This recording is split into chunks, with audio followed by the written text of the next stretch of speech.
കുന്നംകുളത്തെ police മർദ്ദനത്തിൽ ഉദ്യോഗസ്ഥർക്ക് എതിരായ നടപടിയിൽ നിയമോപദേശം കാത്ത് പോലീസ്.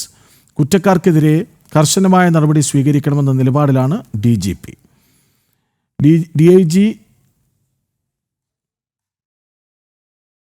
DIGയുടെ അച്ചടക്ക നടപടി IG പുനഃപരിശോധിക്കും. അതേസമയം അടുത്ത ആഴ്ച നിയമസഭാ സമ്മേളനം ചേരാനിരിക്കെ ഇതൊരു പ്രധാന വിഷയമാക്കി മാറ്റാനുള്ള തീരുമാനത്തിലാണ്, പ്രക്ഷോഭം ശക്തമാക്കാനുള്ള തീരുമാനത്തിലാണ് പ്രതിപക്ഷം.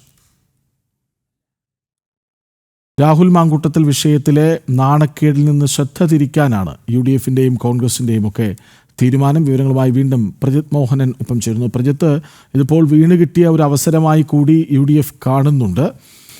എന്താണ് UDFന്റെ നീക്കം? ഈ രാഹുൽ മാങ്കൂട്ടത്തിൽ വിഷയം മറച്ചു പിടിക്കാനുള്ള ഒരു ആയുധമായി ഈ വിഷയത്തെ കണ്ട് പ്രക്ഷോഭം ശക്തമാക്കുമോ?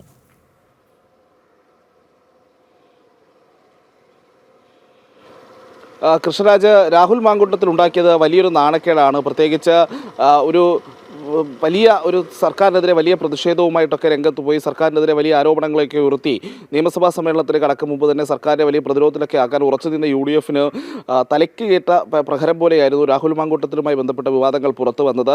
അതുണ്ടാക്കിയത് വല്ലാത്തൊരു നാണക്കേടാണ്, വല്ലാത്തൊരു ഡാമേജാണ്. അത് കേരളത്തിൽ തെരഞ്ഞെടുപ്പുകളിലൊക്കെ വലിയ രീതിയിൽ ബാധിക്കുമെന്നുള്ള ഭയവും UDFനുണ്ട്. അപ്പോഴാണ് ഇത്തരത്തിൽ ഈ പറയുന്ന കുന്നംകുളത്തെ യൂത്ത് കോൺഗ്രസ് പ്രവർത്തകന് മർദ്ദനമേറ്റ സംഭവവുമായി ബന്ധപ്പെട്ടുള്ള ദൃശ്യങ്ങൾ പുറത്തു വരുന്നത്. അത് കേരളത്തിലെ മനസാക്ഷിയെ തന്നെ കേരളത്തിൽ മനസാക്ഷി തന്നെ നടക്കുന്ന ഒരു പോലീസ് അതിക്രമമായി തന്നെ വിലയിരുത്തപ്പെടുകയുമാണ്. അപ്പോൾ ആ സാഹചര്യം പരമാവധി ഉപയോഗിച്ച് മുന്നോട്ട് പോവുക എന്നുള്ളതാണ് UDF നിലവിൽ ആലോചിക്കുന്നത്. പ്രത്യേകിച്ച് സംസ്ഥാന പോലീസിനെയും ആഭ്യന്തര വകുപ്പിനെയും പ്രതിക്കൂട്ടിലാക്കി നിർത്തി ഇതിൽ കൃത്യമായൊരു നടപടി ഉണ്ടായിട്ടില്ല തുടങ്ങിയിട്ടുള്ള വിഷയങ്ങളൊക്കെ ഉന്നയിച്ച് മുന്നോട്ട് പോവുകയാണ് അവർ. കഴിഞ്ഞ ദിവസമൊക്കെ KPCC അധ്യക്ഷൻ സണ്ണി ജോസഫ് നേരിട്ടെത്തിയ യുവാവിൻ്റെ വീട്ടിലെത്തി യൂത്ത് കോൺഗ്രസ് പ്രവർത്തകൻ്റെ വീട്ടിലെത്തുന്നത് നമ്മൾ കണ്ടതാണ്. ഇയാൾക്ക് ഈ യൂത്ത് കോൺഗ്രസ് പ്രവർത്തകനെ മർദ്ദിച്ച പോലീസുകാരെ കാക്കി ധരിച്ച് പുറത്തിറങ്ങാൻ അനുവദിക്കില്ലെന്ന VD സതീശൻ്റെ വളരെ പ്രകോപനപരമായിട്ടുള്ള ഒരു പ്രസ്താവനയൊക്കെ വന്നതും ഈ പശ്ചാത്തലത്തിൽ തന്നെയാണ്. എന്തായാലും നിയമസഭാ സമ്മേളനം തുടങ്ങാൻ ഇനി ഏതാണ്ട് 10 ദിവസം കൂടി മാത്രമേ ബാക്കിയുള്ളൂ.